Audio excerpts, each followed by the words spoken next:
په خیبر پښتونخوا کې 13 میاشت په شپږیشتمه نیټه پیل شوې درې ورځنۍ پولیو مهم کې شپږ څلوېښت لکه د 15 کالو نه کم عمر ماشومان د پولیو څاڅکو هدف وو. د خیبر پښتونخوا د پولیو د مخنیوي څانګې شمیرو تر مخه په ټوله صوبه کې 2,50,000 نه سیوا انکاري والدین رپورټ شوي دي، ولې په کورونو کې غیر موجود ماشومانو په شمول دغه شمیره 2,88,000 نه سیوا شوې ده.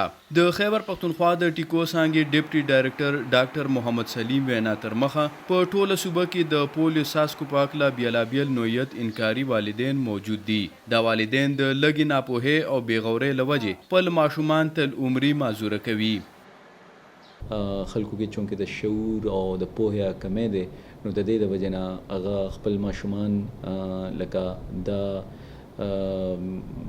دې اهمیت شاید نه ګڼي او هغه خپل ماشومان یې معذوره شي او هم د خپل د ناپوهۍ د لاسه. سږ کال 2019 کې تر دې دمه پاکستان نه شپږ شپېته پولیو کیسونه رپورټ شوي دي، چې پکې تر ټولو زیات کیسونه د خیبر پښتونخوا نه مخې ته راغلي دي. د صحت ماهرینو تر مخه د زیات کیسونو وجه د پولیو څاڅکو نه انکاري والدین ښودلی شي.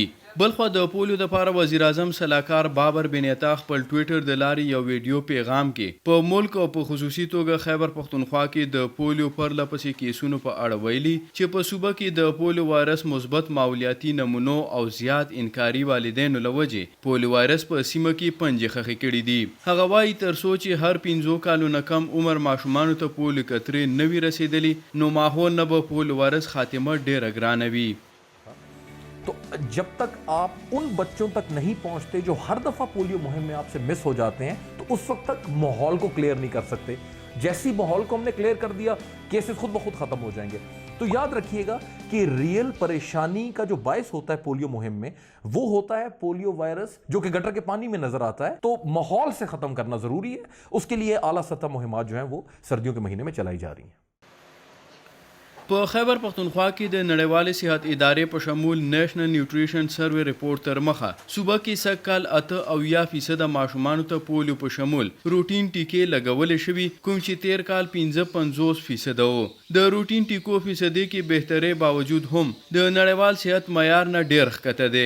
ډاکټر محمد سلیم زیاتوي کومو ماشومانو ته چې روټین ټیکې نه لګي، هغوی ډیر په اسانۍ سره د پولیو وایرس په شمول یو شمیر رنځونو ښکار کیږي.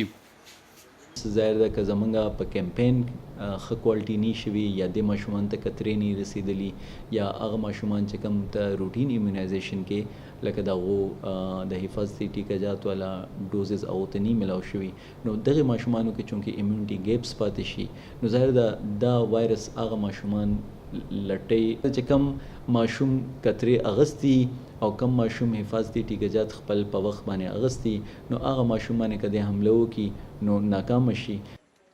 د پاکستان پیډیاټریک اسوسییشن یو رپورټ تر مخه د روټین ټیکې نه لګولو له وجې په ملک کې هر کال 2 لکه ماشومان ژوند د لاسه ورکوي. صحت ماهرین وایي که چیرې والدین په خپل وخت ماشومانو ته د روټین ټیکې لګوي، نو نه یوازې دغه 2 لکه ماشومانو ژوند بچ کیدی شي، بلکې د خطرناک پولیو وایرس له وجې تل عمري معذورتیا نه هم بچ کیدی شي. شاهین افریدي، وایس اف امریکا، ډیوا، پیښور.